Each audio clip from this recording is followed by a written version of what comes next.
welcome to another episode of Supercoach Mates. Here I'm joined by Tom and Nathan, and we're just going to dissect each match and speak about our rankings. So first I'll hand it over to Tom. What did you score, and any positives and any bleak players that you want to trade out? I think I scored just a tick under 2,400, 23.97. I know I lost to you in the head-to-head league.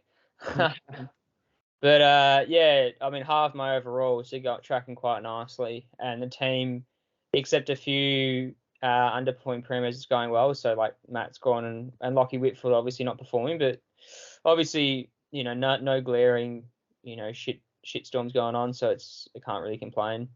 Yeah, nice. How about yourself, Nathan? Yeah, well, I got 2,400. Nice. So I'll just pick some of my players. So this is going to hurt both of you, but Patrick Cripps, another stellar performance. And my rage trade, or my stud, and this is literally just about ready to be a rage trade. And Lockie Whitfield, what's happened to him? We'll get into him, but yeah, frustrating. He's very frustrating at the minute, Lockie Whitfield. Yeah, fair enough. I scored pretty similar to all three, or all two of you, scoring 2,400 flat, into rank 15,000 pretty much. I think Lockie Neal was the MVP of this week, especially if you captained him.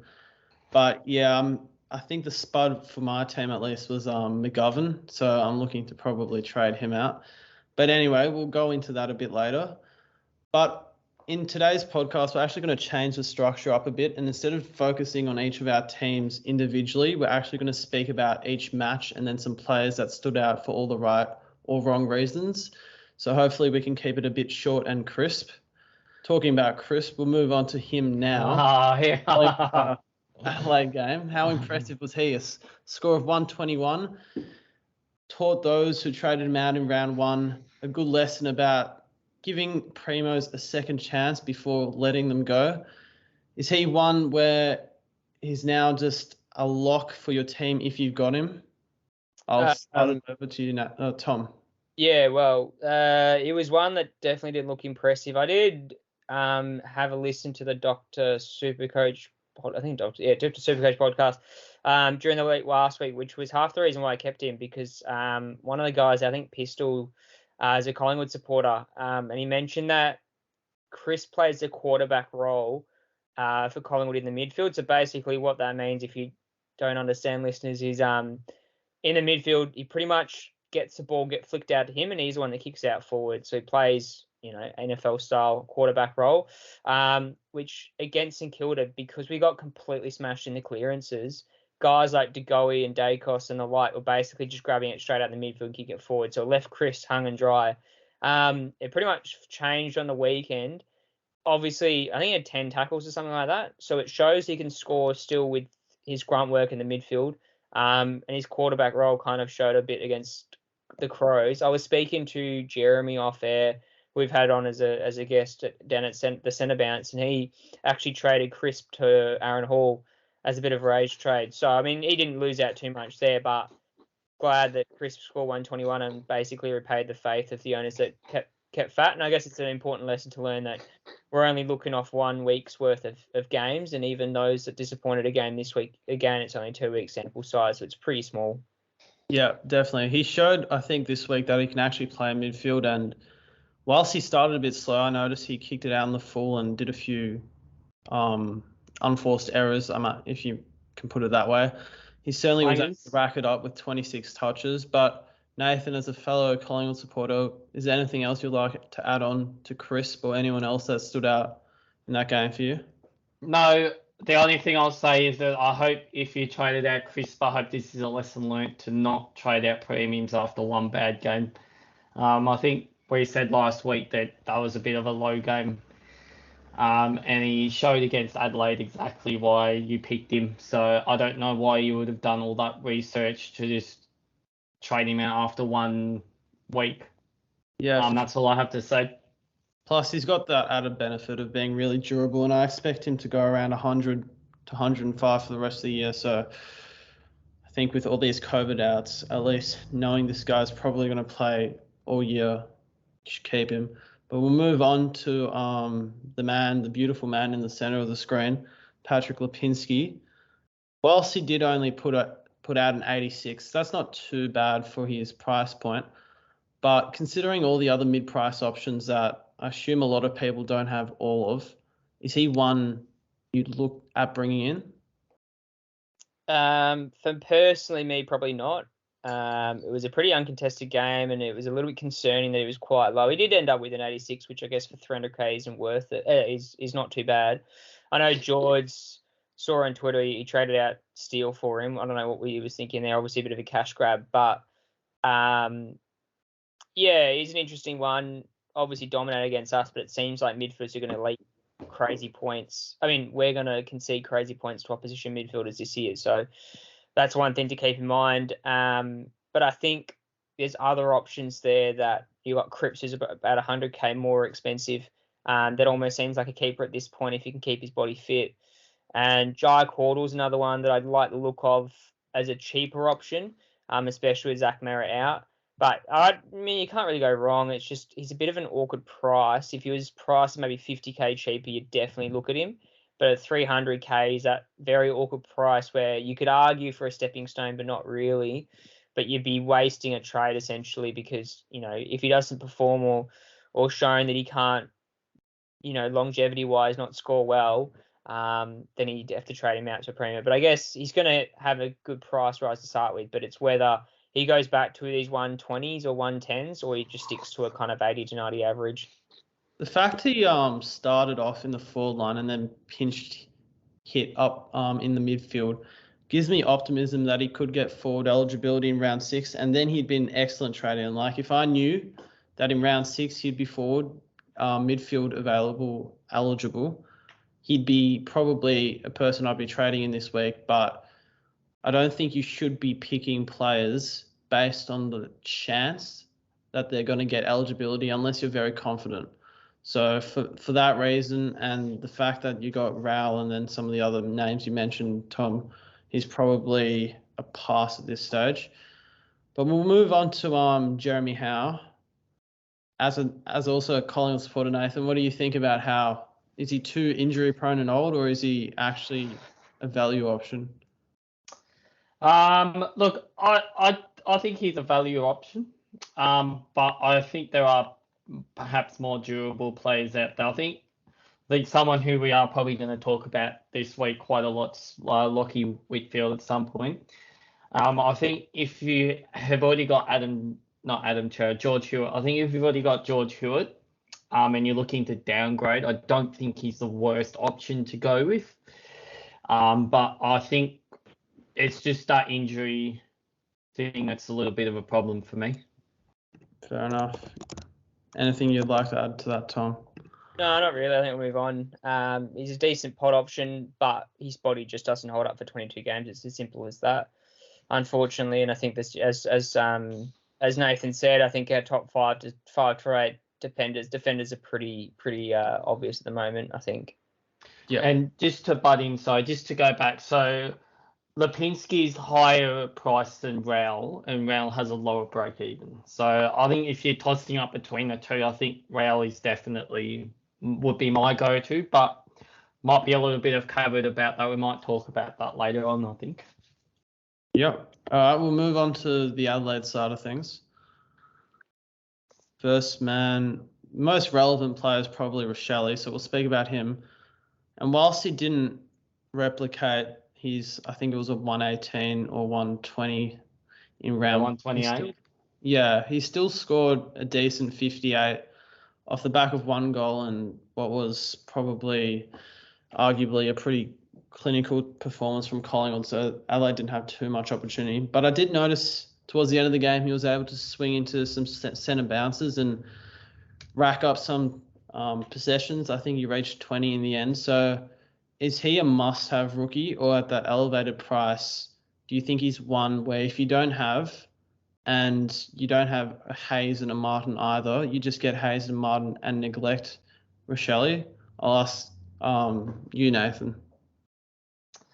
Well, I think if you haven't got him, I think you've been living under a rock personally, because I think you should have had him after his pre-season. Well, I think he scored 3 goals in both of his games. In terms of being a viable option, I don't think we can expect him to score 5 goals every week. But I think if he could sort of get around that 70 to 80 mark, I think that's a lot more realistic for him. And I think that'll be a nice price rise for him. So, yeah. Yeah, that's that. I mean, Rochelle, he's one that I guess, if you have him now, I wouldn't say he's a must-have.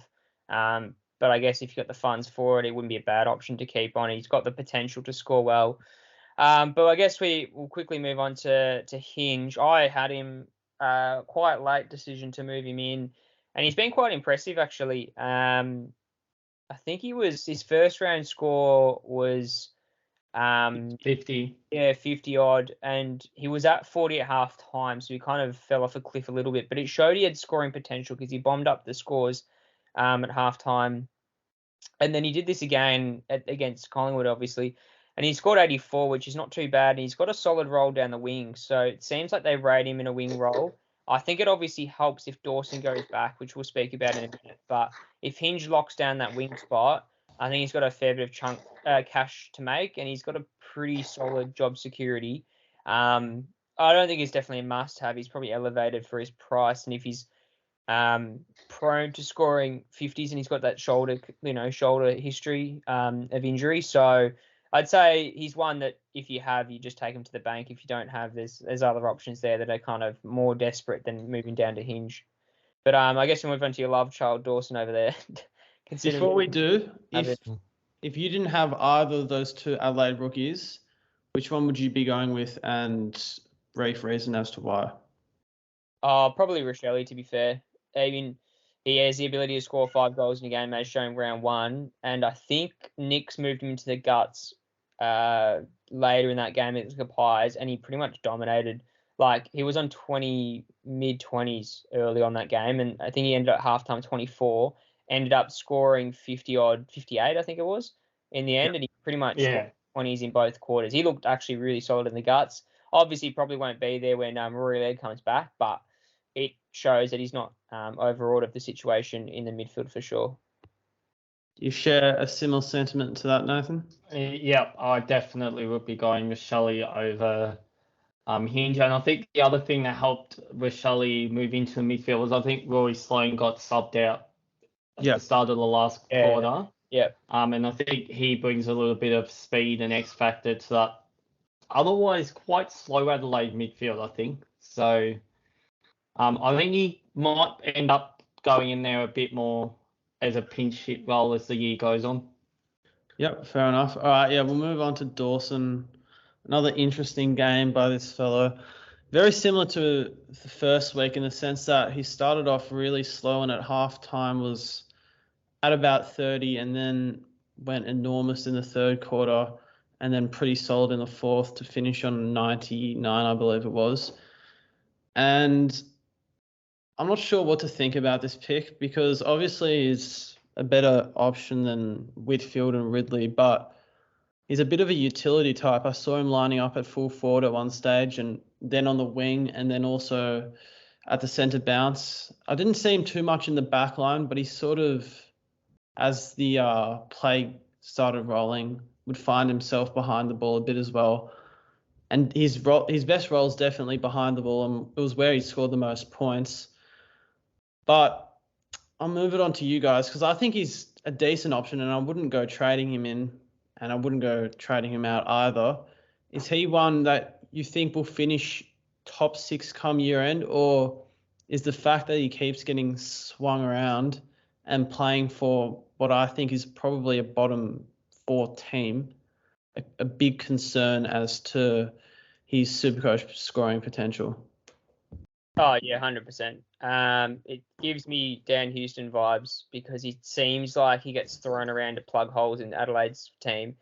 It said I think at the team list he started off as a wing, which was very concerning because a wing in Sydney is a lot better than a wing in Adelaide, bottom line. You just have to look at the wingers in Sydney. Sydney, they score half decently, and that's where Dawson scored half his points. I think a big one that the reason why he's getting thrown all over the place is Paul Seedsman's out with a lingering concussion. If Paul Seedsman comes in and plays in a wing, I can always guarantee you that Seedsman ends up in a half-back line. I don't think it's a difficult one because I don't think all of a sudden because Dawson becomes a half-back, it suddenly revives Adelaide's team. It's just very Supercoach friendly. Like he's got the ability to score like 40 and a quarter off the half-back line. But unfortunately, I think just because he's not a Rory Laird height, he's taller, he can go up forward, he can go on a wing. He's so, he's utilised in multiple situations. I think Nix relies on him to do that role, and it obviously suffers his scoring because he's prone to being stuck on a half-forward line, pushing behind the ball, that sort of stuff, and scoring peanuts. And then, scoring junk amounts of time in the back half. But unfortunately, by that stage, Adelaide are pumped, and then, those Supercoach points aren't worth what they probably are in the first quarter, unfortunately. Yeah, fair enough. I'll just add on. So the first thing I noticed about him was actually how good his kicking was. He's elite at kicking. I think he barely missed a target with that left foot, but I don't know what has more loop-the-loops, a roller coaster or his role, honestly.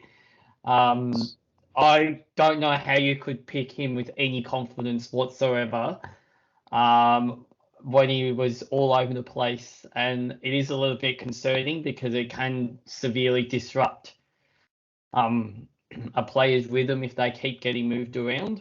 I think pick him with caution is what I'll say. Yeah, fair enough.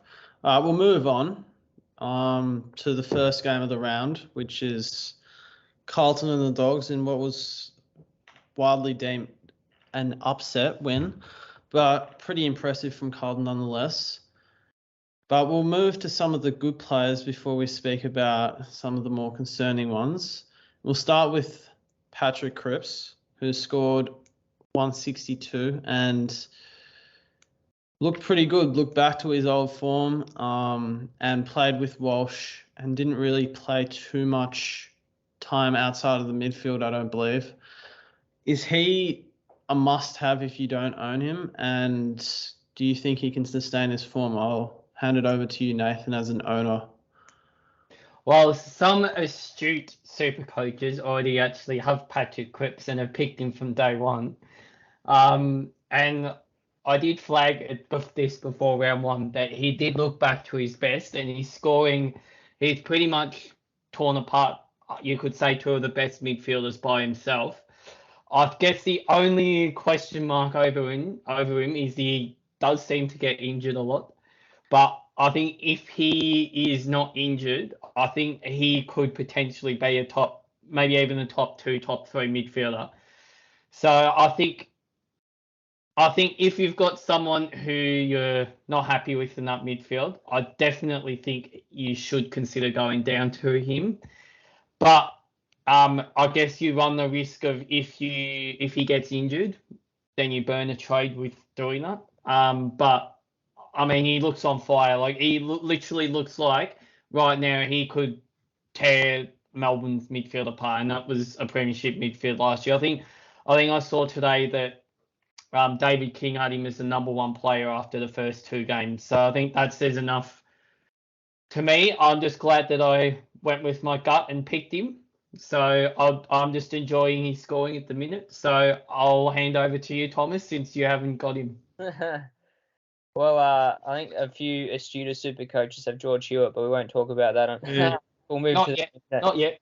But yeah, Cripps is, unfortunately, he's passed the eye test. I was kind of hoping that he'd injure himself or get COVID, even though you don't wish COVID on anyone. But he looks crazy good. Like, he looks so much fitter than what he has previously. Obviously, his back was really hampering him in previous years, and he just demolishes midfields. Like, me and Jonas went to the Richmond Carlton game, and we both kind of concluded that a lot of his possession was a bit sloppy in that game, but he was so clean this game. He was flicking it out, was in the right spot. Basically, Melbourne weren't given. Bulldogs. Yeah, the Dogs weren't giving me any respect whatsoever, and he tore them a new one. And yeah, 162 is a really good score, and he's guaranteed to rise quite considerably. And I think even though he goes in a bit of a poorer run against Hawks, I'm pretty much guaranteed to bring him in. But we'll move on to someone that Nathan doesn't have, and could have been a lot better round if he did have him, is George Hewitt, with the scores of 131 and 117.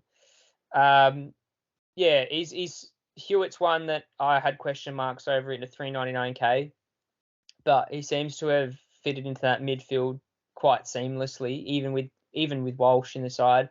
I think what will happen is when Chera comes back in, I think Chera will move to a wing potentially a bit more and alternate with Walsh. And even the likes of Kennedy might push a bit more forward. Hewitt's pretty important. He's a pretty physical player in that midfield and provides a bit of defensive work as well. So I think he's pretty important to that midfield to help Cripps with a bit of bulk work. But I'll throw it over to you guys with obviously Jonathan McGovern having him, and then obviously Walsh is a potential option as well. I'll just jump in first with Chera. So, I mean, not Chera. I always get that mixed up. Hewitt, sorry. I'm actually kind of disappointed that Chera didn't play. Because I think if Chera played and Hewitt still scored as well as he did, I think that would have sold me on him. So I think if you haven't got him, I think you've got Lockie Whitfield. I think if you're jumping off the Whitfield ship, I think he's a really good guy to trade down to. So I think he's a viable trade for that. But there's just that question mark still about how that Carlton midfield is going to work. But I think the 2 games he's shown so far, I think he's pretty settled in that midfield. So, I think if I do end up doing that Whitfield trade, I think he will probably be the one that I get in. Yep, fair enough. I think he's a must-have at that price, and he doesn't have durability concerns. He's playing a good role. He's scoring well. He accumulates. He's not going to get tagged. If you've got a Whitfield, a Ridley, or someone else in that back line who you're not happy with, is a very good downgrade option. So, yeah, I'm probably going to end up doing that. And he's got that midfield about that defender midfield eligibility as well, which helps as well. Oh, yeah, definitely. And we'll move on to Sam Walsh, who scored the 90. He looked pretty impressive because he racked up a fair bit of the pill, but he gave away, I think it was 4 free kicks and had a fair few uncontested possessions. So for me, he's one where he's not on my radar at this point of the year. I want to see how he goes in that Carlton midfield, and also how he pulls up with that recent syndesmosis injury he had, and then also maybe wait until he drops in price to maybe the 575 mark. Is he an option for like your first midfield upgrade, or is he one where you'd rather say a Petrarca or someone in the 600s who's also a primo mid? I think with the likes of Chera and Hewitt, it seems to have impacted him a little bit. I'd say they're kind of sharing that clearance work. Obviously, it definitely helps with Cripps dominating the midfield. He's doing a lot of clearance work himself now rather than flicking it to Walsh.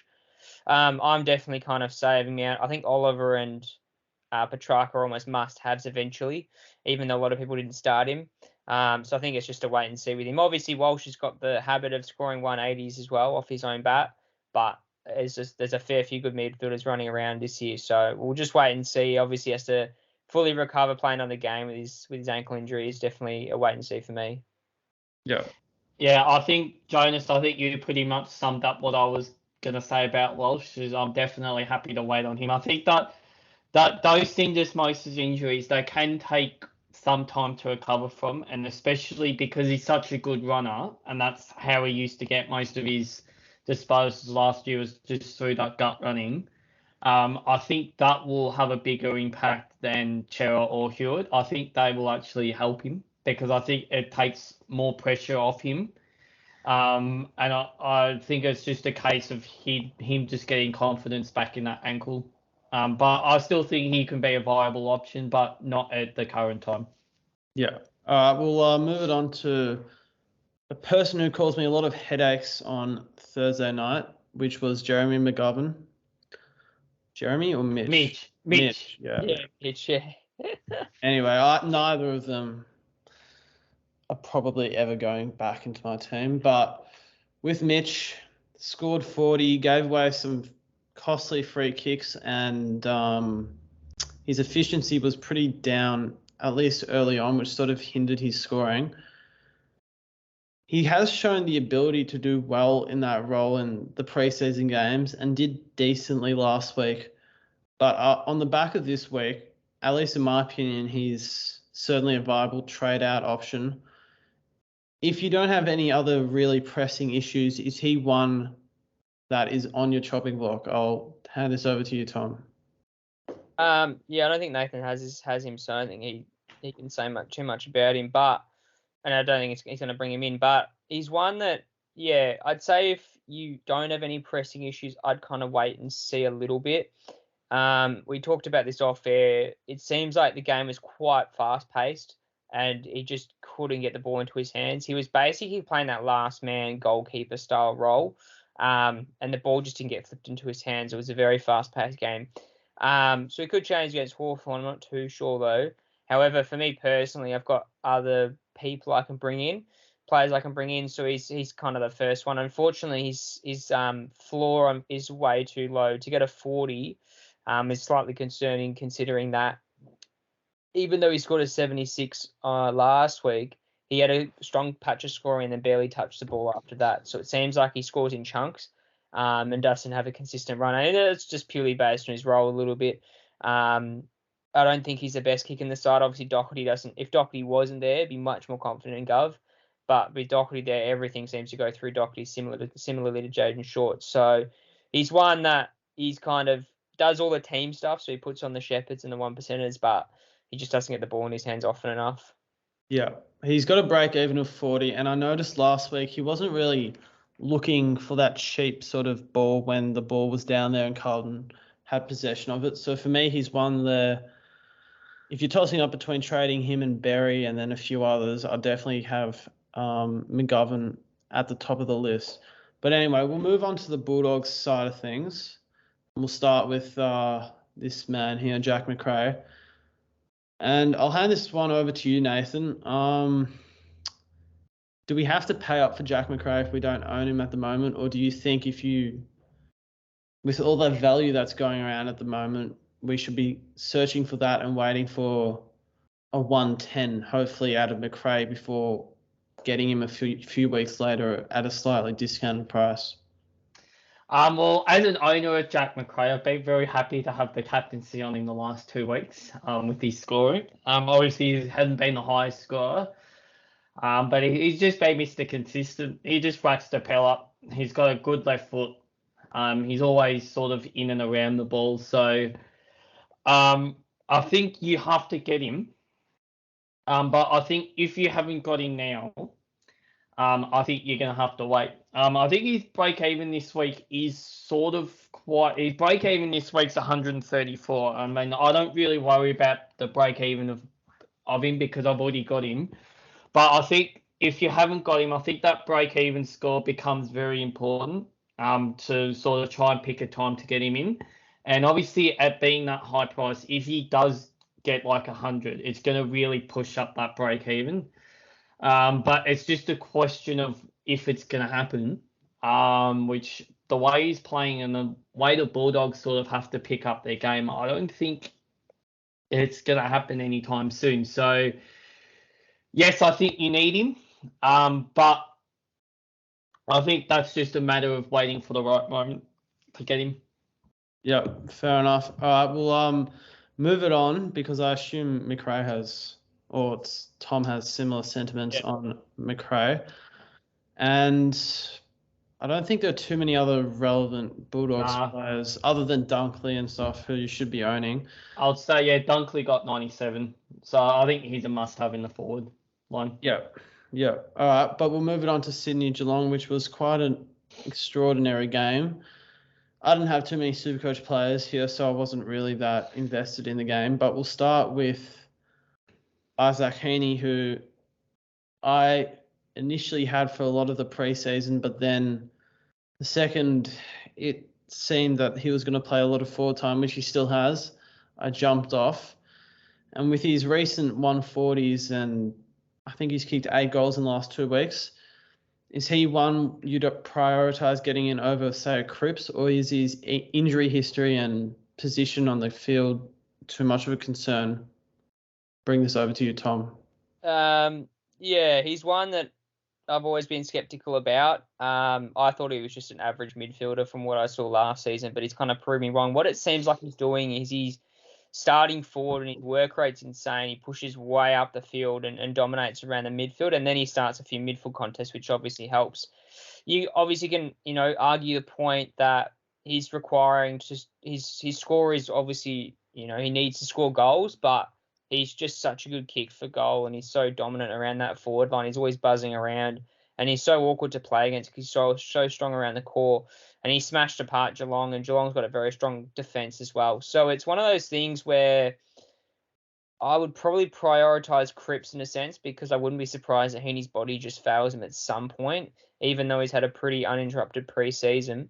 But he's one that personally I'm thinking that if I'm able to bring both Cripps and Heaney with the money I got, I might bypass Brodie, for example. But I'll see how I go. It probably requires me to use a trade boost to get there, but which I don't really want to do. So I'd say he's one that maybe I could wait one more week to see how he goes again and then bring him in, because, just with his, 440 is definitely unders for him, but so is Cripps. So paying, potentially 500 for him, I'm not too fast in the forward line.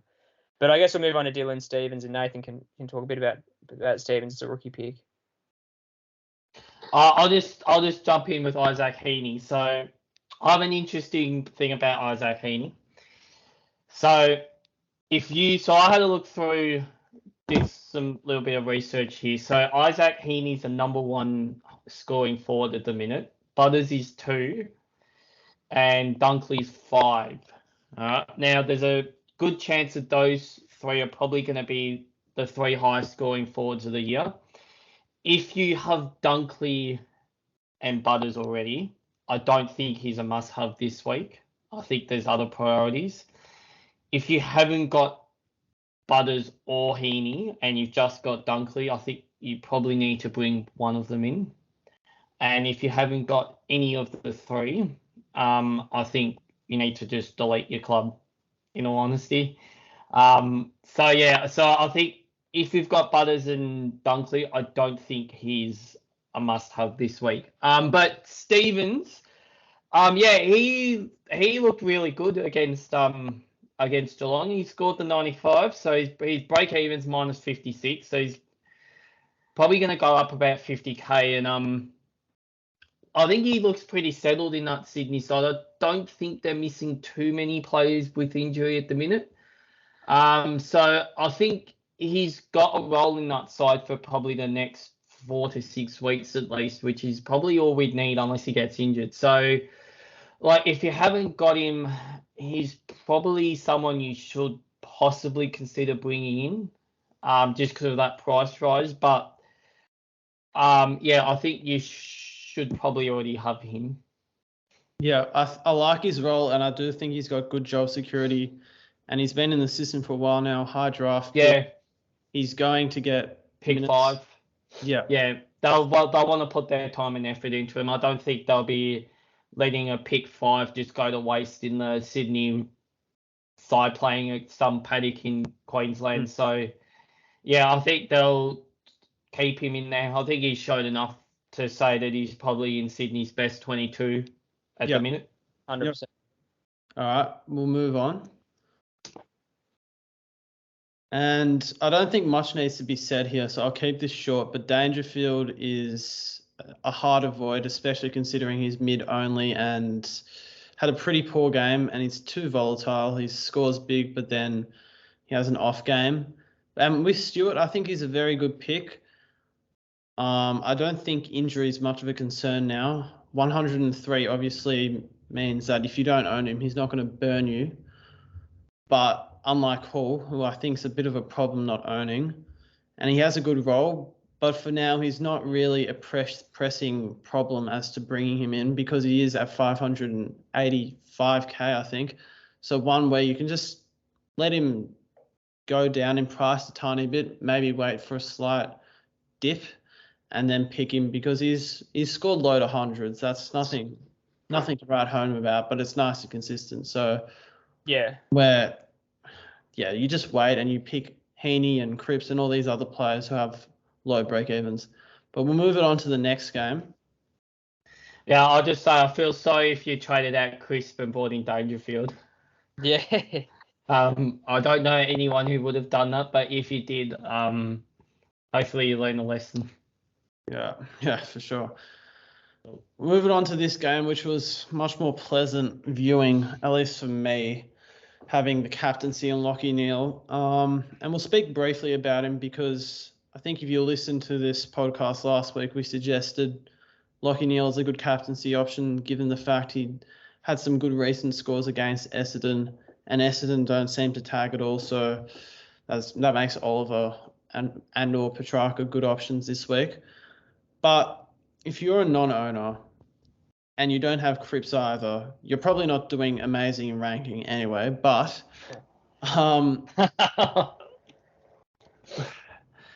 if you have, say, a Gawn and then a bit of money in the bank, you can hopefully maybe get Cripps and Neale. But say you don't have that luxury, which one would you be prioritising trading in?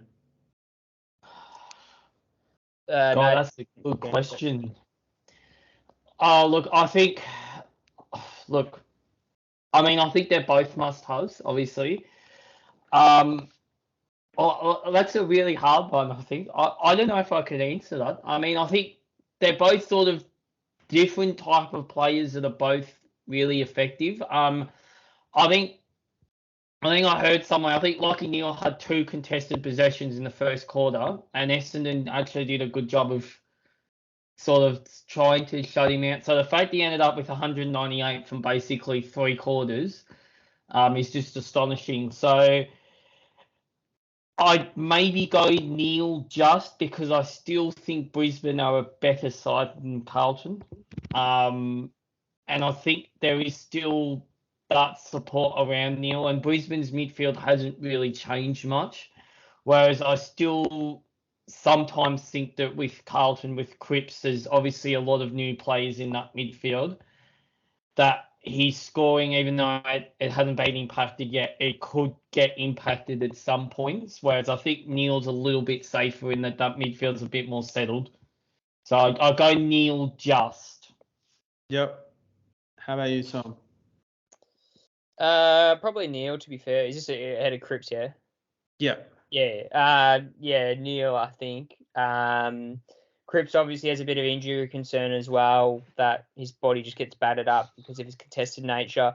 I was a little bit concerned, to be fair, about Neale's game early on. I was watching that game early before a commitment later on in the evening, so I couldn't watch the rest of that game, but I was checking on my phone.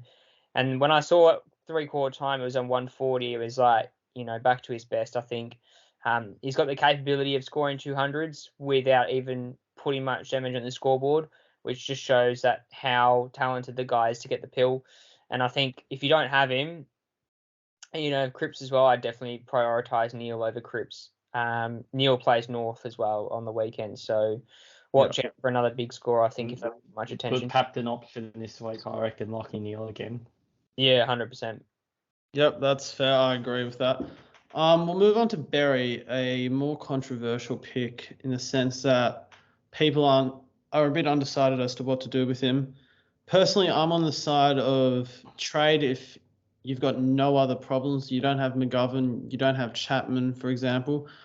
But as I have McGovern, and because I think Berry has displayed the ability to score pretty well in periods. For example, he scored 160 in the preseason game and 60 and a half last week. He's one where I think at his really low break even, one where I think you can at least hold for a few more weeks and let him make some money because his break even's 14. He's also playing North Melbourne.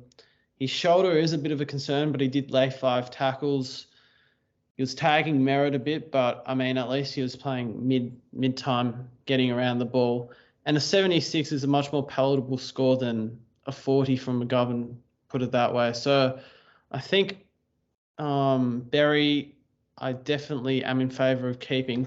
The only real question I pose is, say Berry's your only avenue to McGovern, to Cripps, and McGovern's your only avenue to Heaney.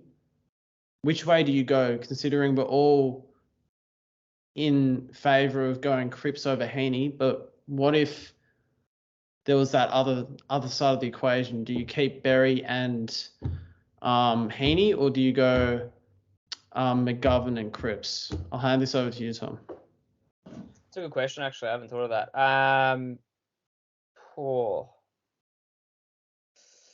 Easy answer for me. Oh, I'll let you answer it. yeah, you answer that, Nathan, first, and I'll see what you say. I would definitely be getting rid of McGovern over Berry. I think you summed that up pretty well, Jonas, in your summary, that I think McGovern is more of a concern than Berry. I think Berry can score well. And I think McGovern, unfortunately, I think Doherty has killed him. So I think if you've got McGovern and Berry, I would go and trade McGovern to Heaney. But I think if you're getting rid of a premium, like if you say downgrading, I don't know, like if you're getting rid of a Steele and a Dunkley, for example, if you're in that scenario, you obviously wouldn't be getting rid of them. I'd be going Steele down, but I think if you're going up, I think you'd rather get rid of McGovern, because I think Berry can score, 100 odd, and I just can't see McGovern doing that in Carlton's current the role that he's got at the minute. So yeah, I think in that scenario, I think I would be more inclined to get Heaney in and get rid of McGovern. Yeah, thankfully I'm not faced with that sort of proposition. I had Brodie in the midfield, so I can swing him up forward and then directly trade McGovern to Cripps. But yeah, well, that's what I was going to say with the base of your question. It was, if you're able to swing a mid into the forward line, 100% you get rid of Gov. It's more so if you're stuck with that conundrum where Gov is stuck in your forward line and Berry's in your midfield, a bit more of a difficult situation. But as Nathan said, I'd say Gov is definitely ahead of Berry on the chopping block, because Berry's got the potential to score. He's also got the huge potential of injury as well, which is a bit of a concern. Yeah, and he's got a lower break even than McGovern's break even's already 40, so his money making's pretty much finished. Whereas all Berry needs is sort of the 100 score, and his break even's going to plummet. So I think Berry's definitely the one I'd be keeping at. If you've got that option of Berry and McGovern, I'd be keeping Berry and saying goodbye to Mitch. Yep. Sounds good. We'll now move on to Essendon, who had some pretty interesting scores. And we'll start with Ridley, who scored well but did not impress me whatsoever. I don't know how he got that score. Yeah. And some people, I think I was speaking to Spiller's Supercoach, he was actually in favour, at least equal in favour of trading Ridley over Whitfield. So it sort of shows that scoring can be deceiving, and that some players, whilst they score well, are not necessarily good premium options.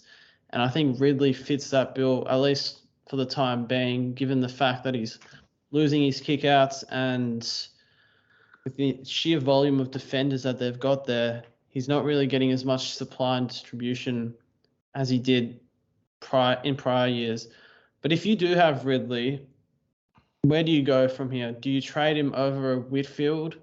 If you don't have Whitfield, do you hold Ridley and hope he goes well, or do you go down to someone else, or even up to a Stewart or a Hall?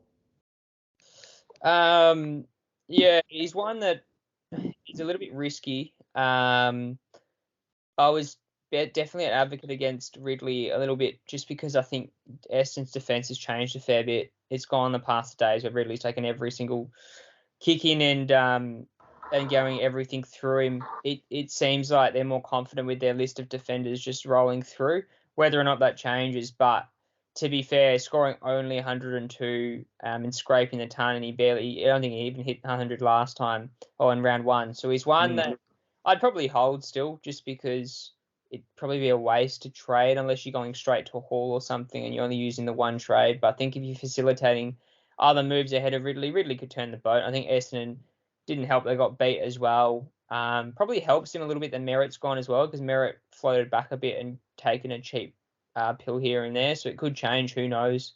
But I'd say wait and see maybe another 2 more weeks. And if it's a case where he's scoring barely hundreds or sub 90s, then you're in a bit of strife. But I guess Nathan can answer the next one with regards to Zach Merritt. Unfortunately, he had his injury, which is out for 8 to 10 weeks, and he was looking as not a bad option, scoring 113 or 117, but obviously out for a while. Not necessarily Merritt-wise, but what are your thoughts on, we'll get to Jonas's thoughts afterwards, but Nathan, what are your thoughts on how it impacts 2 players in particular, and they are the likes of Parrish and Caldwell in particular?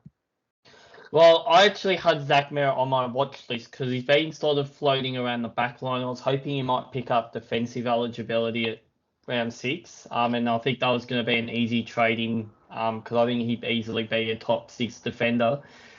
But just with those other midfielders, so obviously I think it will help Parrish especially. I think last year when Merritt didn't play, I think Parrish was basically a top 8 midfielder, and obviously he's not there again. So I think that makes Darcy Parrish a little bit more viable. I think he's going to be the one that benefits the most. And just to go back, I think the Ridley one, I think if you have the most perfect side in the world and you literally have no shit plays on your field, then perhaps you can get rid of him, but I wouldn't be going down. You got to send him straight to Hall or Stewart or someone like that. You can't be dicing with bringing in someone like a Sicily or a Hewitt with Ridley. I think you just got to go straight up to Hall or Stewart because he's probably your D2. So yeah, but yeah, I think it'll help Parrish. Yeah, fair enough. I think I disagree with the call that you can't go down to Hewitt from Ridley. I think that's a move that I would definitely look at if I had Ridley and not Hewitt. And also with the Merritt thing, Merritt played every game last year in the home and away season, so it's hard to get a read on if it benefits Parrish or not. But who was out then? Shield was out. Oh, no, it was Shield. Sorry. Yeah. Sorry, it was Shield. Right. But yeah, I think it means he gets a bit more centre bounce action. With regards to the tag, I don't think that has more of an impact because taggers were going to Parrish anyway, even when Merritt was playing. I think, yeah, as you're saying, it has more of an impact on Caldwell. I think he'll get some more mid-time.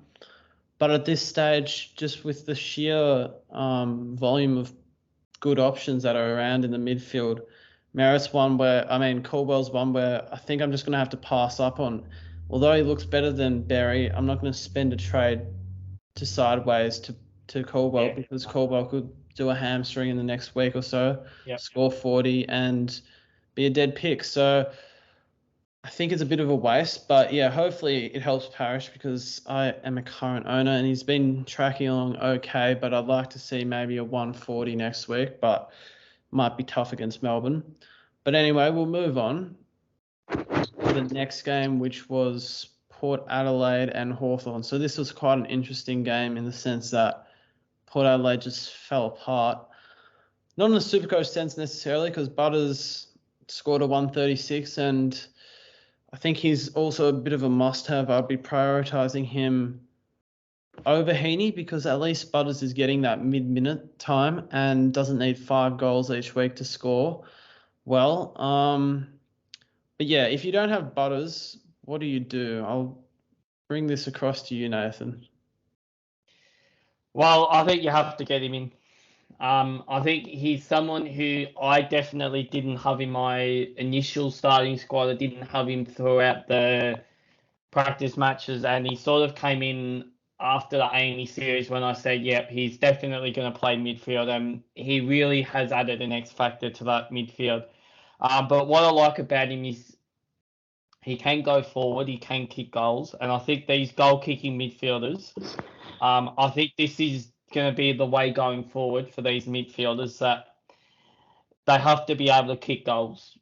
Otherwise, you're not going to get these scores out of them. And that's what I like about Butters. So I think you've definitely got to have him in. I think if you can afford to get him in, I think this is a week you have to do it, because he's going to skyrocket. I think his break-even's like 15 or something, and his break-even's 9. He's projected to go up 41k. So if you're happy to pay, I don't know, like 485k for him, you can wait. But I think at that price, he's a must-have. Yeah. And we'll move over to Boak. Tom, what do you think? Is he any sort of Supercoach relevant, or at that age, is he one where you're just going to skip even though he's been scoring that well? Yeah, I mean, probably skip, to be fair. The only reason I put him in there was because I was surprised he actually scored that well. I haven't actually watched much of the Port game, any Port games, to be fair. They've been very disappointing. However, he does seem to be, from the glimpses I've seen, he does seem back to his best. But he's one that, you know, in comparison to, say, Cripps and Heaney, who have scored you 140s and you want to bring him in, Boak's one that if you didn't bring him in, there's probably no point, because you missed out on probably one of his two of his best scores of the season. So it's nice to know that he's capable of scoring huge like he does in his heyday, but he's getting a bit old, and I think,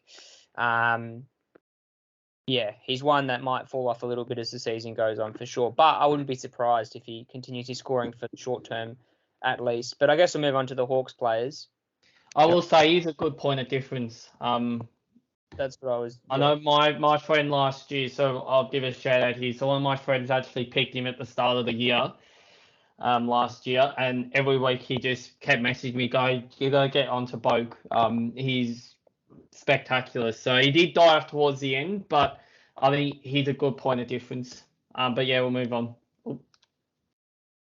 Yep. So Hawthorne. We'll speak about Mitchell really quickly, but he doesn't deserve too much time because he's not worthy of that.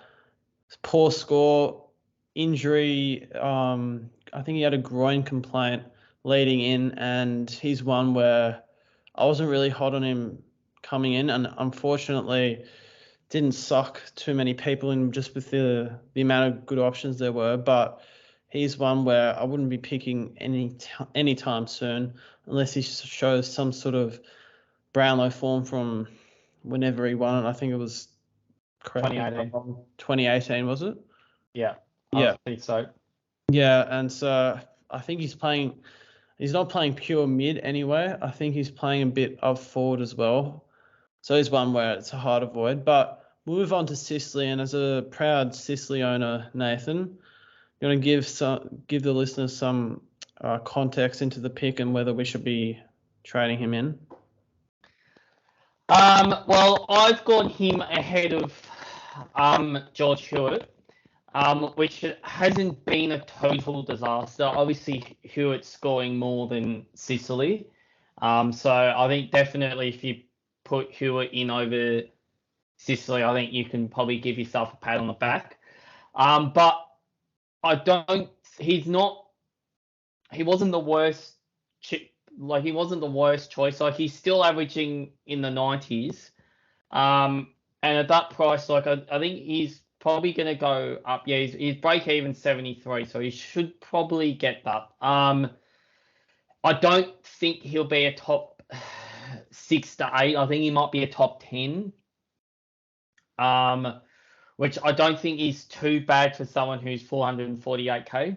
But looking back now, I do wish I had have gone Hewitt, but I haven't been too concerned with Sicily. He's still in there. He still hasn't caught the wrath yet of Michael Christian. So as long as he's in there, I think he's going to keep scoring. And I just see here there's a little thing about Will Day. I don't think his Will Day is going to impact him too much. I think his kicking will still help him out a lot. So I think if you've got Sicily like I do, I don't think he's the worst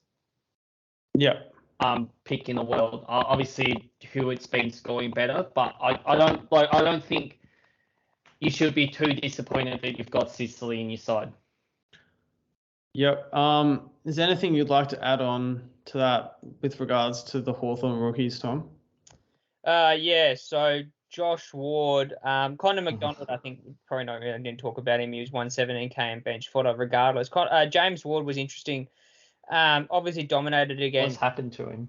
Yeah, we dominated against in the JLT, but that was without, O'Meara, Titch, and the rest of the Hawks midfield. But he came in first round, looked pretty poor, unfortunately, for owners. Definitely did a lot better in the second game, which was nice to see. And I think he scored like 85 on AFL Fantasy. So he must have, I didn't see the game, but he must have butchered the ball a little bit here and there. 50 odds not the best, but I think we just got to keep him because I wouldn't be surprised if there's one game where he goes a bit ballistic and scores maybe 80 to 100 and then it rejigs his cash generation. I think in this scenario, even with the heightened price tag, he's won that purely because of good job security. He's pretty much been named in a wing in two out of 2 games. Unless he gets suddenly dumped into the bench all of a sudden, I think we just got to keep him and hold him. Unless he pulls out another couple 30s, then you got to dump him. But I think for now, just hold and hopefully you're picking the job security over the scoring potential. Yeah, that's fair. I'd hold him too. Yeah, for sure. He's a high draft pick, heaps of potential. So now on to Gold Coast, Melbourne. Pretty close and even contest. And these 3 men flew out of the blocks in the first quarter. Tuke Miller, the GOAT that he is, was able to maintain the rage and scored 140. So he's one where if you don't own him at his price, you don't need to trade him in at the moment, given the value picks that there are, but one where you need to find a way to get him in by season's end. But we'll move on to Howe, who started on, I think it was 35 to 40 at quarter time, and then moved more onto like a defensive sort of role where he was stopping, or trying to at least, Oliver and Petrarca, and in the process had some pretty quiet stints where he didn't touch much of the ball. Is he? I don't have a concern with him if you have him at the moment, because that first score was so impressive.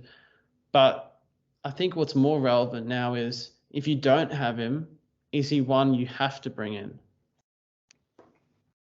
Yeah, I can answer that one.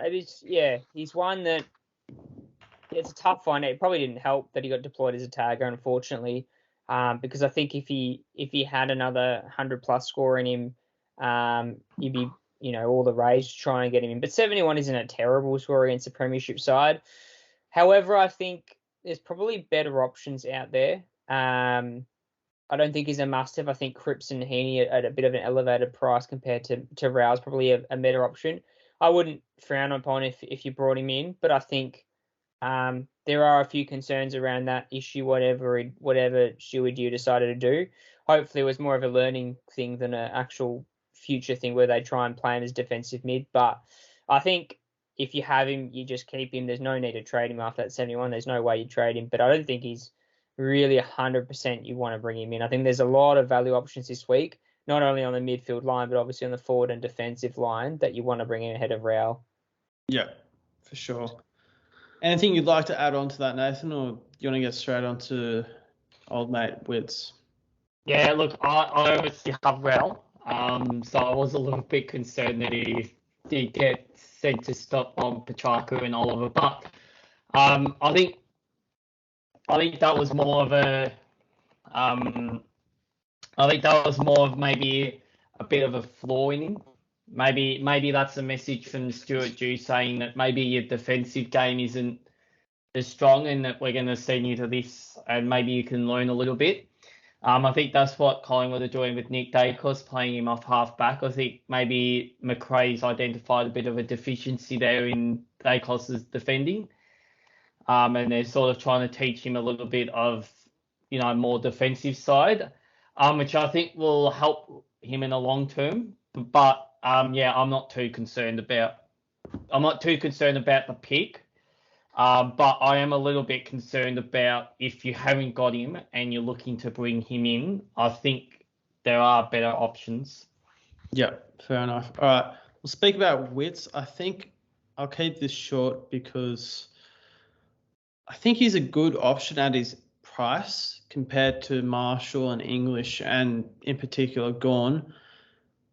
But I still have my doubts around him because of his durability, and he's one where if you're trading down to him, you have the cover in Hayes. But I'm a bit scared that he could go down at any time or just fade away as the season goes on. I know you only need him for 7 to 8 weeks, so he can make that money to get up to a Gawn or a Darcy or someone else if you don't have Grundy, for example. But the fact he scored 75 is understandable. He was playing a pretty good ruckman. But I'm just not sure on his ability to cover the ground. And I think he'll tire out a bit. So he's one where if you're looking to downgrade Gawn, I would probably prefer Tim English because of that forward swing. But certainly not the worst option. Is there anything you guys would like to add on the Wits pick? Not really, to be fair. I think he's one that probably, as you said, English is probably a better downgrade option. Wits is one that is a good negating ruckman, so he competes really well against, those top-tier ruckmen. But I think he's one that it would be a bad idea, but you'd have to have a really good reason why you want that spare 300k. I think he could get in a situation where his body wears out a little bit, and who knows if he does another injury. He's pretty injury-prone, that guy. So I guess he's one that you have a pretty good reason to upgrade other players if you're going to downgrade him. But I think there's a few other better options than just simply downgrading straight to Wits. Yeah, for sure.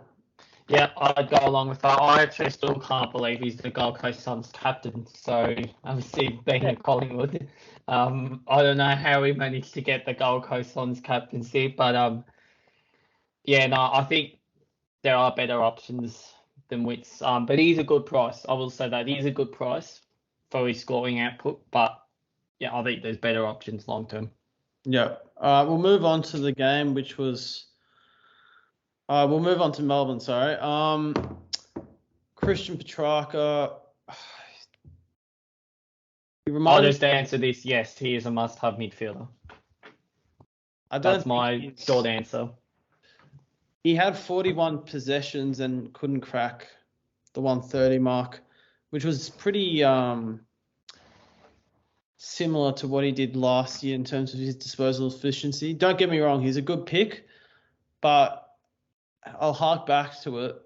You are paying still 606k. You can save 150 by going Heaney and Cripps, who will make that extra money. Petrarca, I think he's a good option, but he's certainly not a must-have because we've seen he has the ability to start games and seasons and matches hot, and he'll have lulls in the season where he scores 100 and falls back down to earth a bit given his disposal efficiency. Plus, I think teams are going to start realizing that they can't give this man so much space that he gets 41 disposals a game. So I'm expecting a bit of an output drop. He did play some pretty friendly teams, so he's one where, good job if you started him. You saved a fair bit of money compared to going Jack Steele. But, I would be probably prioritising some other picks over him in all lines, to be honest. But we'll move on to a guy who I'm not really sure what to think about, the orange-haired 10-gamer in Bowie. He's in my team at the moment as a trade-in target simply because of Salem's injury and the fact that he had, I think it was 34 touches, won the Rising Star, 150 score.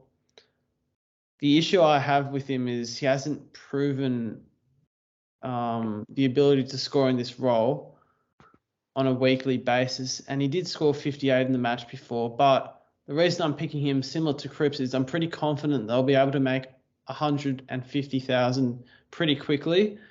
And as a defender, he presents a nice downgrade option from Whitfield.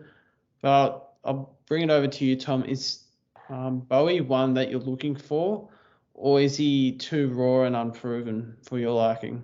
Yeah, he's one that definitely didn't surprise me. Actually, maybe surprised me getting 150, but didn't surprise me that he scored well without Salem. He's a very good kick. His elite foot skills definitely showed that when he got selected for the final series.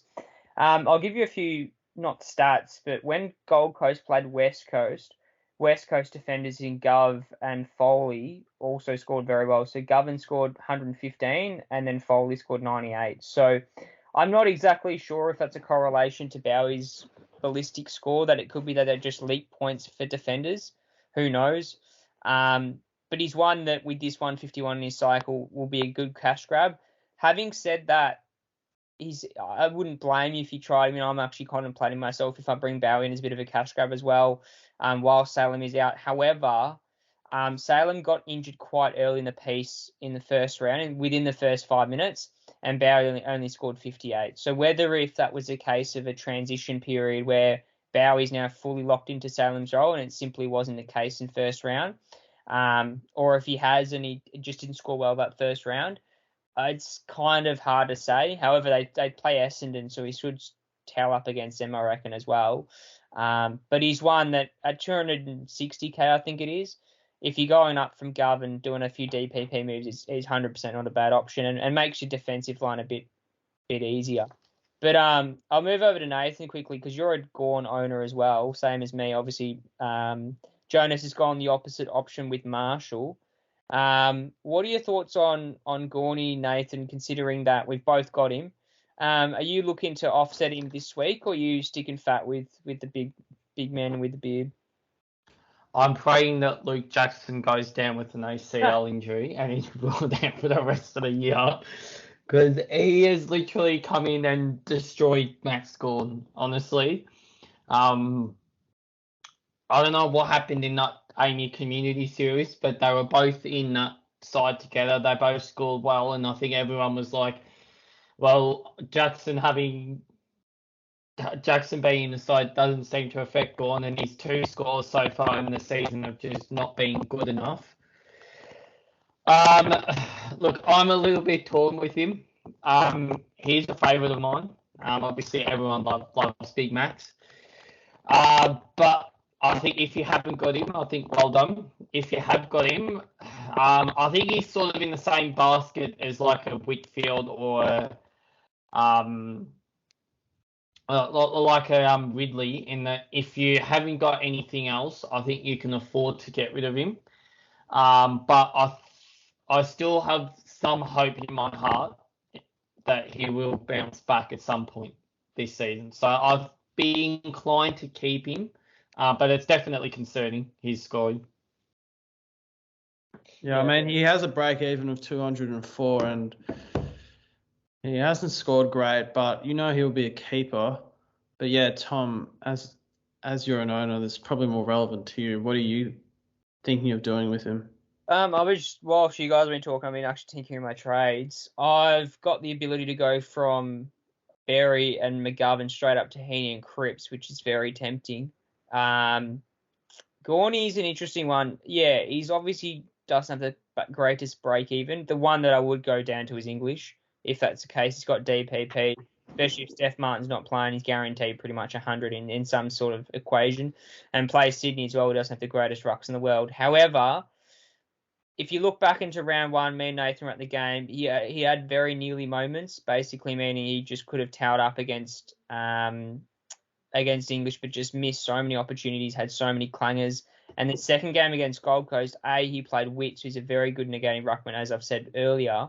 And it was also a very dewy night. Gold Coast's home deck is terrible to play in on a Saturday night. St Kilda's done that all too often. It's always a very shit close game that Talls don't do really well in. And he missed a fair few marks there as well. And he's known for his contested marking. So I'd be a lot more concerned if it comes Saturday night or whenever they play. It might be Friday night, actually. Friday. So he's playing Draper, and Draper's a pretty slow guy around the ground. And I think if he towers up against him, it'd be good to hold him. But if he doesn't and Jackson continues his ruck dominance, it could be a bit of a concern. But I think I might hold fat just because I don't want to use 3 trades this week. But we'll see how we go. Definitely on the option, though. If you're holding him this week, you're not trading him the next No, week. I The know. break even. No, Yeah. Not for the long. no, like I've got no plans on trading him at this stage, and I don't want to trade him. Fair enough. All right, we'll move it on to, well, it's quite a strange match in the sense that West Coast were completely depleted, but it was a good match if you were an owner of Hall, Jason Horne-Francis, and Zeri. I didn't have Hall, sorry. I had Horne-Francis and Zeri, who both scored pretty well. Touching on Zeri, I think he is pretty much a must-have given the role he's playing, his job security, and yes, he played an undermanned West Coast ruck team, but he scored 120 and playing pretty much sole ruck without CCJ in the team and Goldie pinch hitting here and there. I think he's pretty suited for Supercoach at that price, and he has the added benefit of getting ruck eligibility, which he will unless he gets injured in round 6, which may provide and present an option as to swing him into the ruck line momentarily if you need cash somewhere else to then be able to just hold fat. But I think, Tom, you'd agree that he's a must-have? Yeah, just this whole first ruck debate. Definitely confirmed against West Coast. Obviously, he played a waffle side, so it doesn't really help. But he scored 120, which was impressive considering that's what you expect if you play a shit ruckman. However, I think the more pleasing thing is that Goldstein really didn't do much ruck at all. It probably, from what I saw from that game, I probably watched about a half of it, was that Sherry was rucking for the majority, and when Sherry came off Gold, he'd do about 5 minutes and spend the rest of the time forward.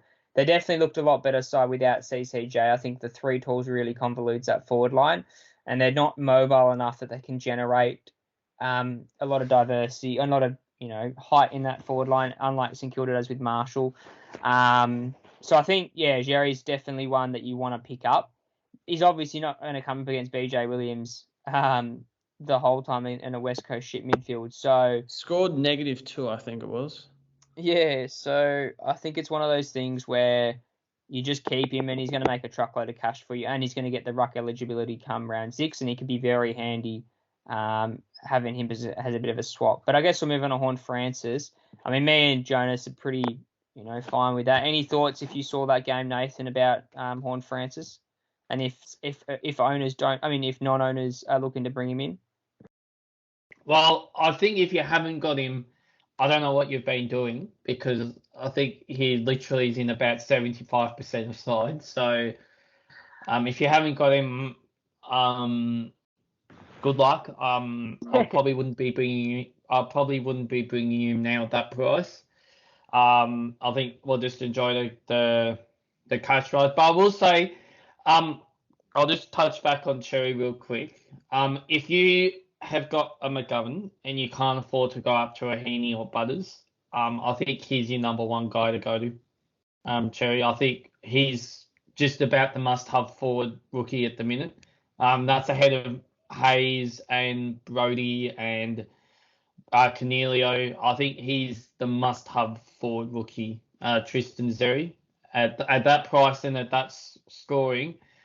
I think if you've got someone like that and you get rid of him, I think he's your number one guy if you can't go up to Butters or Heaney or someone like that. Yeah, you've nailed the head there. All right, we'll move on to the West Coast side of things. And just quickly, it wasn't Bailey Williams who scored -2, it was Jack Williams. But no, I think we'll keep West Coast pretty short because they're pretty irrelevant. And also the COVID outs, geez, one of their players can just get it so easily. So I'd really be erring on the side of caution with West Coast players. But Willie Rioli scored 117. I think he's a non-option given his role and the fact he came up against a North Melbourne backline who don't defend very well. He's 225. I mean, you have the upside of a high ceiling, I suppose. But I mean, he needed a few goals to get there, and whilst he did have some centre bounces, he's one where he's not a born midfielder, so I don't see him scoring that well there. only up forward when he's kicking goals. So for me, he doesn't present any real value compared to, say, Xeri or Brody. So he's one I'd avoid. I don't think we need to touch too much on him. I'll just give a very simple answer. What do you use to kill a mouse? Mouse Trap. poison. Mouse trap. That's exactly what Willy Rioli is. A trap. Don't go near him. And we'll move on to Nash, who Tom was sort of interested in, and he's done pretty well, to be honest. But he is 190, I believe, so he's competing against Brody and Xeri and Rochelle. And I think, just simply put, he's not as good of an option as those three. So for that reason, I can't fit him in. If you say a defender, then yeah, I'd look at him. But I'll hand it over to you, Tom. Is he one that you regret not picking over some of those names I just said, or just think you just can't fit him in? Yeah, probably not. Couldn't fit him. If Sherry and Brody didn't exist, or more expensive, 100% Nash would be in. He's one that if he gets the opportunity, he scores well. Unfortunately, I think he'd be locked in that wing side. He looks quite impressive, and his scoring potential is quite good. Unfortunately, who knows with this COVID situation whether he might get it next? Who knows? He's one that if Rochelle didn't have all the hype around him, I'd 100% swap Rochelle for Nash. But Rochelle's got that X factor about him that, you don't find him many players. So unfortunately, I think you just got to pass on Nash. And, he could have been one that I reckon would have been a much better pick than Ward. So it's 2020 hindsight. You just can't pick it. But even then, I think Ward's almost got better job security than Nash. Nash got dumped on a bench when the full complement of West Coast players are in, but I wouldn't be surprised the way he played that now he's kind of locked in, hopefully, into a wing role, which would suit his scoring quite comfortably. Yeah, fair enough. That's a good assessment. But we'll move on because, of course, the podcast is drawn on a bit longer, but I think as the weeks progress, there'll be less options that we need discussing. So Yeah. I think I think it's always good to have a longer one at week 3 as well, because there's a lot of trades that happen this week. Yeah, exactly. Yeah, definitely. But yeah, to this game, another upset. We'll speak about the shining light, which was Jaden Short, who had me a big concern last week with the fact that he had more possessions through kick-ins than regular possessions. But he scored 136 and proved the haters wrong, I suppose. Is he one you'd prioritise over, say, a Hall and a Stewart given his price, or is he too volatile in the sense that he could spit out an 80 at some stage when Richmond aren't taking many kick-ins, that you'd rather go up to a Steele or a Hall who will score 105, 110 plus? Considering I'm an owner as well, I don't think I reckon you'd prioritise him over a Stewart, just because he is capable of scoring those 130s. He just takes kickouts for fun. He's literally the only Richmond player that will take kickouts. Like, he will jog from midfield to get a kickout, the guy. and he literally never steps. He always steps a foot outside and he kicks a short kick and you guarantee points. I think he's one that thrives under uncontested footy, especially when Richmond are beating up on a side. He just scores for fun. He's one that had obviously a bit of concern last year when he was scoring, really well first half and then completely die off the second half. But this time he definitely continued on and almost scored a 140. So he's one that at his price, he's very impressive. And I think you'd be laughing you had him. However, I think you'd be prioritising someone like Hall, who does the job even better and is probably a better kick moving forward. Yeah. All right. We'll move it on to Whitfield, who impressed in the preseason, said he was in the best shape of his life, didn't have really any injuries, however, has spat out 2 low 70 scores. And I'll hand this over to you, Nathan. I believe you're an owner.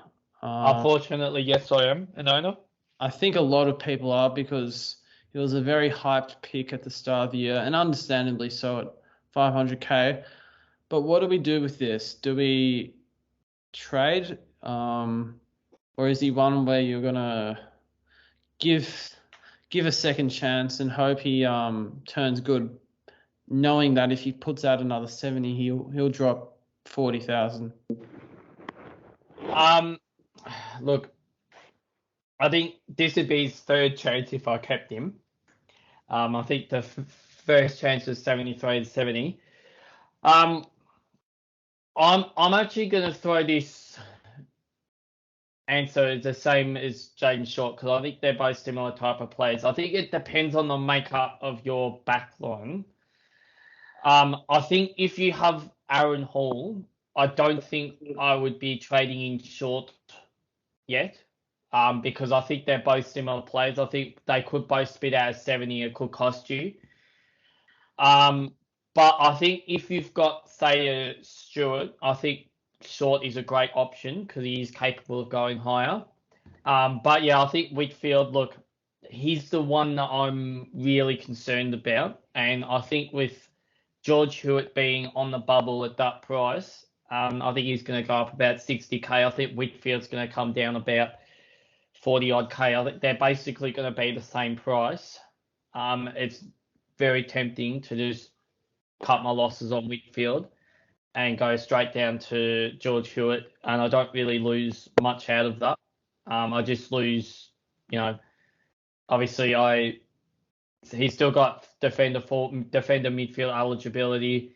I guess you just lose the 100 or you gain the 130k. And you just enjoy the ride. But it is concerning if you've got Whitfield, because ideally I didn't want to be trading him in.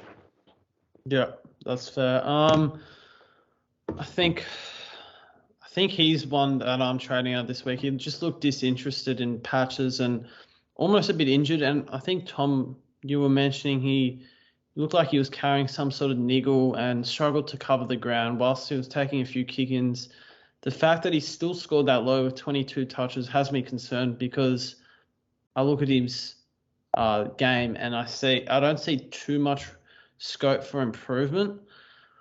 Say he had 3 free kicks against and 5 clangers, then I'd be like, okay, if he tidies up his possession, then he'll reach 85, 90 and be okay. But the fact that he was pretty clean with his possessions and had a fair bit of the ball sort of seems a bit alarming to me. But as you paid a bit more specific attention to him, is there anything else you'd like to add to that? I've just got the stats open here. He scored 88 in fantasy, which is not the worst score in the world. He also had 4 clangers, so that could have contributed to a really shit score. The other thing is that he did have 90% game time, so it's one that I'm interested to see if they're hiding an injury. He did look like he was in second gear the whole game. But, I mean, GWS got absolutely hammered against Richmond. Not necessarily in the scoreline, but they just looked disinterested the whole game.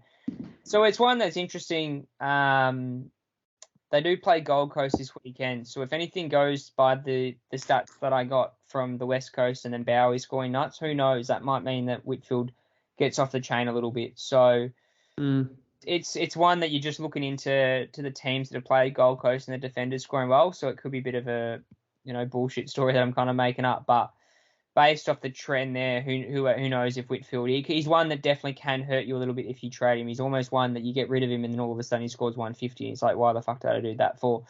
But I think if you don't have Hewitt, he's a very obvious move to move down to him. I think it's a cash grab is very handy. And Whitfield's one that's always prone to these scores. It's one that everyone says, oh, yeah, you need to have him, yada, yada, yada. Well, he's always going to score your 70s at some point. He's done that year in, year out. He's never had a season where he's constantly scoring your 100s. You'll bring it in because he's capable of scoring 150s and so forth when he gets off the chain. And for a defender, that's really handy. So I think for me, I have the potential to move him up to Hall if I'm jiggle my trades a little bit differently. But he's one that I wouldn't be against just holding and see how he goes because I could see a lot of people dropping off this year this week and potentially burning them. Similar to how Crisp was last week. I think you'd only get rid of him if you're going to a premium or down to Hewitt. I don't think you'd be getting rid of him to say Sicily or someone in that sort of 450k mark. Like I think you've either got to get rid of him and go up to Stewart or someone like that, or down to Hewitt. Yeah. We'll move on to the next game, which was Fremantle St Kilda. So your boys got the dub. Yeah. But more importantly, at least for me, Will Brodie proved himself to be a half-decent pick, given the fact that he scored 101 in albeit limited game time. But I'll put this to you two. I know Tom doesn't have Brodie, but he's looking to get him in. I'm not sure about you, Nathan, but is Brodie a must-have at his price and forward eligibility, or do you think you can afford to go without? Yeah, he's one that I'm definitely on my radar purely because of the cash grab. It seems like Fife's out for another month, so that definitely helps Brodie's claims. He did play very well against our boys. I mean, as I said, we're known to leak points, so it didn't surprise me at all that he went 100. However, the big question mark is his time on ground. I don't think you can use the same excuse again, where last week he was stuck on a bench for 20 minutes. He genuinely had 60% game time this week. Obviously, he's playing a waffle side next week, so I could see him going quite large again. He is one on my radar that I can do Cripps and Brodie instead of getting Heaney in and waiting on Heaney for another week. So he's one that's definitely on my radar because he's got the potential. Like, his scoring potential's there. It's shown he scored 76 pretty much in 3 quarters, and he scored 100 there. And for 224K, you're laughing. But yeah, I'd say that, obviously Jonas and Nathan have got them both. With Sherry as well. So he's one that's definitely high on my radar. And I think he's a pretty important player to bring in if you've got the likes of Cripps and Heaney already. Yeah. I'm actually going to disagree with that. I'm actually going to say if you haven't got him, I think there's better options. If you've got all the other forward rookies already, bring him in. But I think if you haven't got Cherry, Rochelle, Cornelio, if you haven't got them, I think they're better options than Will Brodie. I'm still concerned about this 60% time on ground. I know he scored 101, which is very impressive from basically half of game time. But my problem is if you have 60% and he only has, say, 10 or 15 disposals, what's his scoring going to be like? So I think he's not a must-have, but I think if you've already got these other forward rookies and if you're missing one, then you could probably do it, but I wouldn't have him at number 1. Yeah, that's fair enough. I mean, you've got to also remember they played Adelaide and St Kilda, and Adelaide aren't the greatest side in the world, and St Kilda, as I've said before, are leaking points in the mid. So, and they're playing the greatest side in the world. They're playing West Coast, is it this week? I think Freo. Yeah. Okay, so he could go big again, but then I don't know what they're doing after that Freo. So, I think if you've already got him, well done. But I wouldn't be rushing to bring him in if you've got more pressing issues, because I just think that that 60% time on ground is quite concerning. Yep. All right. We'll move on to Brayshaw. I think it's just another classic example of a midfielder who we all couldn't pick, given the fact we could only pick 2 to 3 really good Uber premiums. And so he's one where I just probably good on you if you picked him, but I wouldn't be stretching and climbing mountains to pick him. And then with Darcy, and it's the roller coaster. I mean, he might get up, but I think clearly his scoring prowess was on show again. But the fact that he was injured proves to me that I want to wait until he falls enough in price and shows a consistent run of durability where he's actually playing for me to actually pick him. So it's a bit tough if you did pick him, because I think he's probably a trade out, because the fact he was actually subbed out of the game, unlike the last few times where he's powered through, suggests that there may be something more serious behind this injury. But we'll move on to Saints sides of things. Quickly add to that before we move to Saints. I mean, I watched that game, obviously being a St Kilda supporter. He actually didn't start many of the centre bounces at the start of each quarter. So I definitely think there's something that not quite right with him. Meek started all the centre bounces in each of the quarters, I'm pretty sure. And then Darcy rolled in after that. It's obvious that, as Jonas said, his scoring potential is elite, but there's seriously something wrong with him. Niggling away that I think the Freo doctors were not too keen on, because subbed out pretty quickly, and definitely it was his other knee that was the issue this time, not his knee that gets constantly strapped up. So there is a bit of concern there. So I think you'd be best to trade him out if he doesn't get up for next week for sure. Yeah, sounds good. And I'll just add in on Andy Brayshaw. Sorry, I know we've been doing this for nearly an hour and a half. I'll just add in on Andy Brayshaw. I think the question that everyone's waiting for is, can he still do this with Nat Fyfe in the side? I think that's why some people might have been a bit hesitant. But if Fyfe's out for another month, I could see him scoring these well for another month. And then it'd be interesting to see what happens when Fyfe comes back in. But I think he's the future of that Freo midfield, and I think we will be talking about him one day as being a top pick. Yep.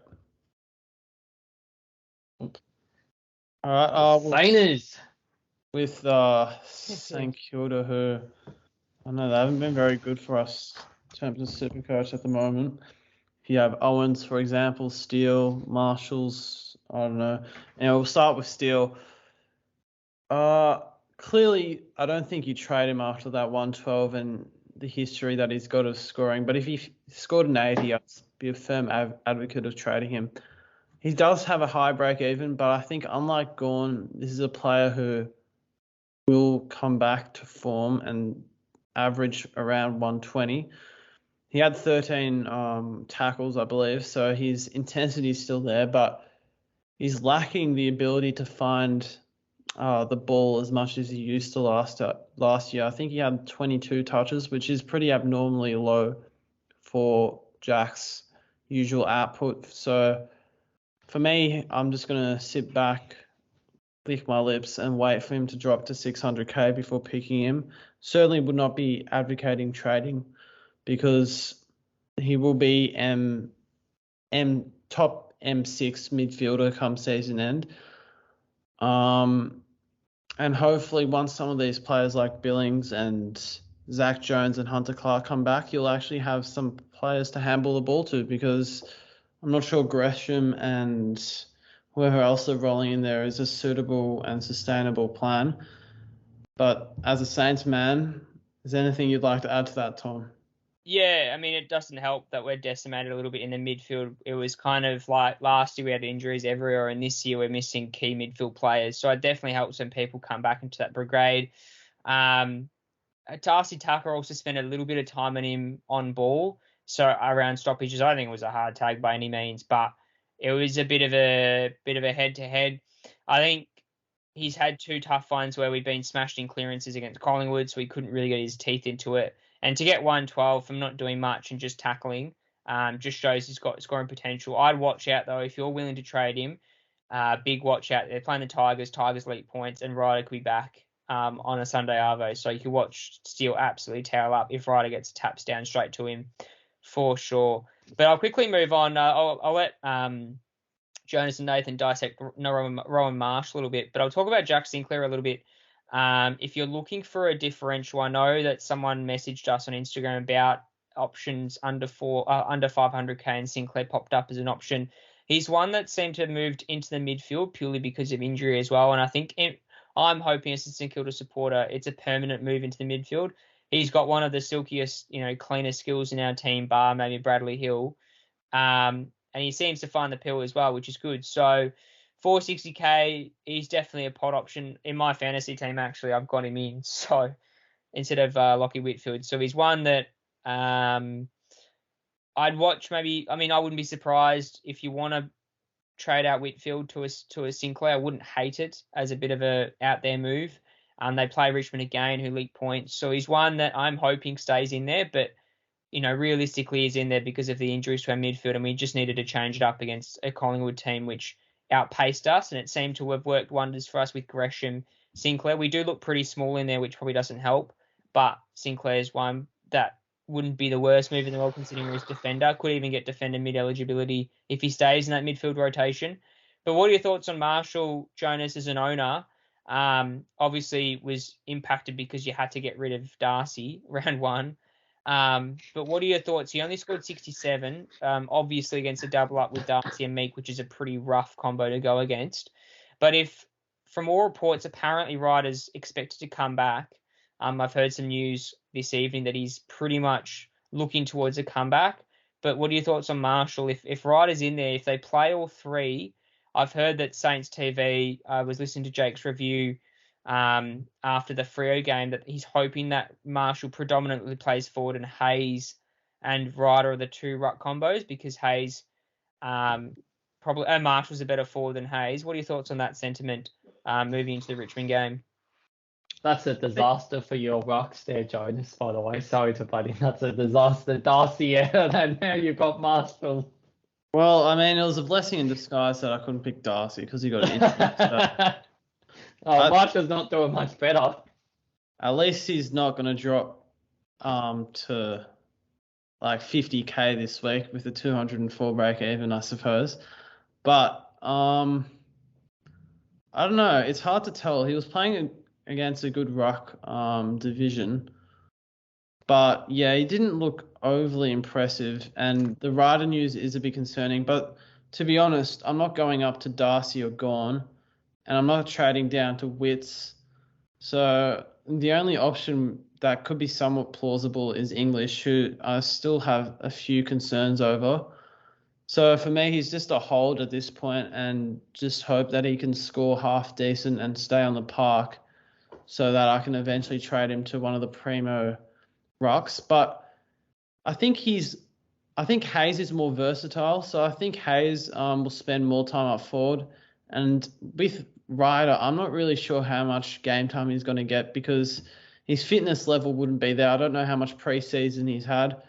I think Marshall is equally a fine ruckman, maybe not tap ruckman, but covering the ground. So I'm not too fussed. I think Marshall will still get plenty of time. I think it probably affects Hayes a bit more, because Marshall's seen as the predominant ruck over Hayes. He starts the game in the centre bounce, whereas Hayes is up forward. So I think it may impact Marshall a bit, but I think it has more impact on Hayes, in the sense that Hayes will probably be like 90% up forward, and Marshall and Ryder will be sharing that time. But in saying that, I think it may help Marshall in a way, because it may mean that Ryder's on the bench, Marshall's playing, and then when Ryder's on the field, Marshall's resting rather than going on the bench. He's resting up forward or down back or something. So I'm not too concerned. If he can average, say, 90 to 95 at 530k, I'm not too fast. I'll wait for Gawn to reach a similar sort of price and then just sideways. Yeah, I mean, I don't think there's too much concern. Obviously, it's a wait and see. I think St Kilda if they play the 3 tools, will look a lot better than how North played the 3 tools, for example. I think they're a lot more mobile, that you could almost keep all 3 on the ground at the one time and cause real problems for opposition teams. Like, I'd say Marshall's a lot more mobile than CCJ, for example, and then you're worried about Marshall playing forward, and all of a sudden you got Hayes to deal with. So I think it could be a bit of an issue for opposition defenders if we go down that route.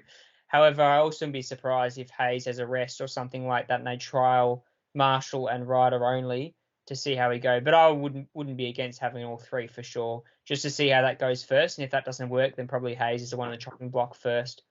But yeah, I think that's all we got time for today. I know we've been on for a while, almost an hour 40, but I think obviously with round 3 coming up, that's when the price changes hit after round 3. So it's obviously a lot of players to go through. As Jonah said, as the season wears on, we'll have less, players to talk about, more in depth on the players that we do choose. But we've got a few things lined up which are pretty exciting, and I know that a whole bunch of you, and I think my phone's been going off for the last 5 minutes, a few of you have been sending more questions in as well, which is nice. So hopefully we'll do a separate video on that later in the week, probably when the teams come out, and that might be a thing when we do that going forward, because I think going over 2 hours is a bit too long. So well done for listeners that held on for that one. But until then, we'll catch you for the Q&A later this week.